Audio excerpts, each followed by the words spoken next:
Cuando yo miro las luchas que tiene la CONAIE, diferenciando ciertos representantes, ¿no?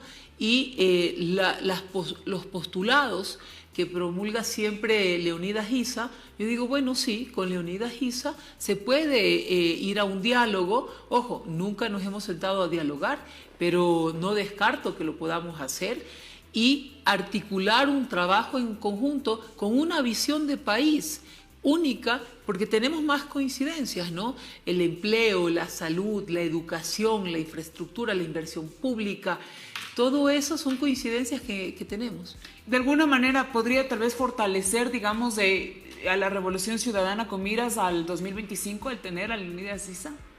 Bueno, tomando en cuenta que sería, digamos, la tercera vez que van a una contienda electoral y ahora se la están jugando, digamos, la tercera es la vencida de alguna manera, si es que eso logra, si es que eso quisiera la Revolución Ciudadana, ¿no? Bueno, mire, la Revolución Ciudadana tiene un voto duro, que a más de ese voto duro se sumó una gran cantidad de votos que venían de otras tendencias, incluso de derecha, hacia la segunda vuelta, ¿no? En la primera tuvimos un 37%, un poco más, y en la segunda ya logramos un 48%.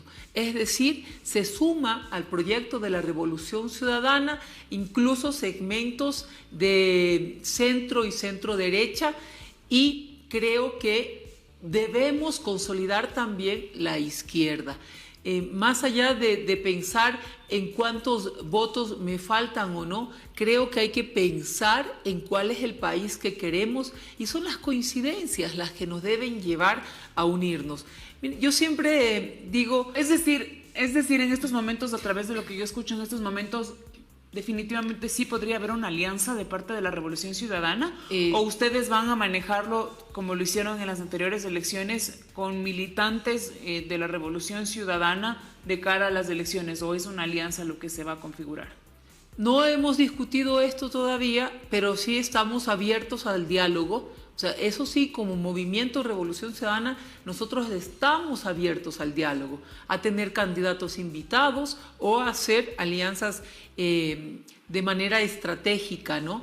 Pero sobre todo la visión de país, el ir en conjunto, insertarnos en una mesa y decir, a ver, CONAIE, organizaciones de izquierda, incluso hay segmento empresarial también, que pertenece a la Revolución Ciudadana. El viceprefecto de Pichincha es un empresario y pertenece a la Revolución Ciudadana. También hay muchos empresarios afines, con todos, hacer un gran consenso de país, con una visión clara de lo que queremos como Estado, de lo que queremos como patria, de lo que queremos en los diferentes sectores. El sector productivo se ha visto tremendamente afectado por la inseguridad y por la migración también.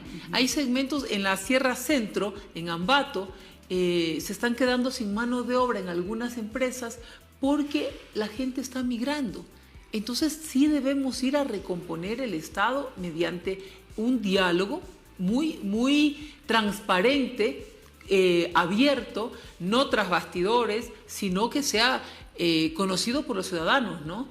Y sí, ir en un consenso a las elecciones. Entonces, es mi criterio. Nos queda claro que podría haber entonces una alianza de cara, digamos, a las presidenciables, pero también creo que es importante conocer cuáles van a ser estos cambios que realicen dentro de su movimiento político para ahora sí alcanzar ese triunfo tan anhelado que tienen ustedes, tomando en cuenta la popularidad y lo que está haciendo ahora mismo también el presidente Daniel Noboa. Mire, cuando hablamos de triunfo, yo no hablo del triunfo de la Revolución Ciudadana, y siempre le digo a la gente, no perdió la Revolución Ciudadana, no perdió Andrés Arauz, no perdió Luisa González, perdió la patria, porque en un periodo tan corto de gobierno se requería experiencia, conocimiento y equipo. Y como podemos ver, el actual gobierno no tiene ni conocimiento, ni experiencia, ni equipo. En 4 meses de gobierno nos introdujo en 3 conflictos internacionales, con serias repercusiones económicas. El haber entrado en conflicto con Rusia afectó el empleo en la Sierra Centro y en el sector floricultor, afectó las exportaciones. El conflicto con México, que tenemos un comercio de aproximadamente $1.000 millones anuales. La falta de un plan de seguridad, del plan Fénix no existe, la falta de conciencia de qué medidas se debe tomar en el sector económico para no afectar a la población. Entonces, esto es lo que nos tiene que llevar a unirnos, el ser transparentes con la gente, el ofrecer en campaña lo que sí puedes cumplir, el no mentirle al pueblo ecuatoriano. Luisa, pero en estos momentos hay una crítica al gobierno. ¿Pero qué pasó en un inicio? Cuando, por ejemplo, desde la Asamblea Nacional, la bancada de la Revolución Ciudadana sí le habría entregado también su respaldo al presidente de la República cuando envió sus proyectos de ley. Por supuesto, la Revolución Ciudadana tiene una característica, y ustedes no me van a dejar mentir. Si Rafael Correa decía algo, ustedes sabían que eso se iba a hacer. Si la Revolución Ciudadana dice vamos a hacer algo, lo cumplimos. Y si Luisa González dice esto es lo que se hace, se hace.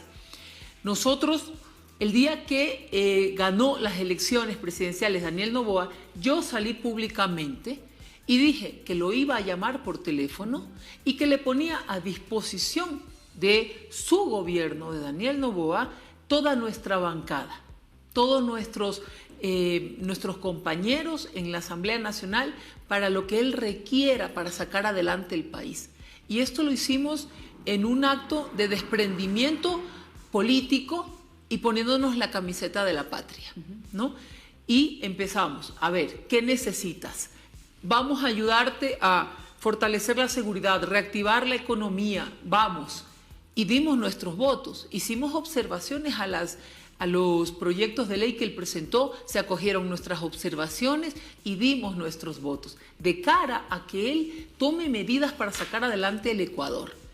Cuando vemos que no se cumple con lo que él propone, que sus medidas no están siendo beneficiosas para el pueblo ecuatoriano, que quiere aumentar el IVA, que el IVA contrae la economía, contrae el consumo y así aumentas pobreza.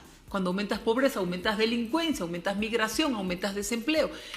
Todo esto le dijimos, a ver, no señor, estás yéndote equivocado, estás mal, hasta aquí llega. Y nosotros en la votación del IVA nos hicimos a un lado. Pero una abstención no es un no. Es un no porque no das tus votos, la abstención suma hacia el no, no suma hacia el sí, porque para tú pasar un proyecto de ley tienes que tener, según el proyecto, 70 votos mínimo y esos votos no fueron de la Revolución Ciudadana. Eso pasó con este proyecto y de ahí en adelante hemos dicho no cuenta con el apoyo de la Revolución Ciudadana. ¿En qué momento en realidad se quiebra entonces la relación con el presidente de la República? ¿Cuando pasó lo de México, la irrupción a la Embajada de México o desde antes? Bueno, porque desde la Embajada de México es cuando ustedes como Revolución Ciudadana de alguna manera ya enfrentan al presidente de la República y dicen que ya ahora se convierten en oposición de Daniel Noboa. Hay dos hechos, ¿no? El primero fue desde la propuesta de aumentar el IVA a 3 puntos. Pero ahí se abstuvieron. Sí. Que de alguna manera no termina siendo un no. Pero es una forma de decir, es un no. No de frente porque la abstención suma hacia el no suma hacia el sí, pero allí ya nosotros empezamos a marcar distancia y le dijimos claramente, vamos a proponer cómo conseguir recursos al Estado, que lo hicimos, pero sin apoyar el aumento del IVA porque afecta a los más pobres. Y ahí empezamos ya a marcar una distancia. Lo siguiente, ya veníamos con serias observaciones a las decisiones que tomaba el presidente Noboa. Pero nosotros después, cuando pasa lo de la Embajada de México, es una locura. Es una locura invadir una sede diplomática. Dejemos a un lado el tema de Jorge Glass, que lo podemos tratar aparte. Invadir una sede diplomática, violar el derecho internacional público, es gravísimo. Esto puede ser incluso casus belli, que es una declaratoria de guerra. Si fuera un país vecino y si tuviera otro tipo de presidente, pudieron haber bombardeado Ecuador y armarse una guerra. Eso es lo que suele ocurrir cuando hay este tipo de violaciones a sedes diplomáticas, porque es otra jurisdicción, es suelo extranjero.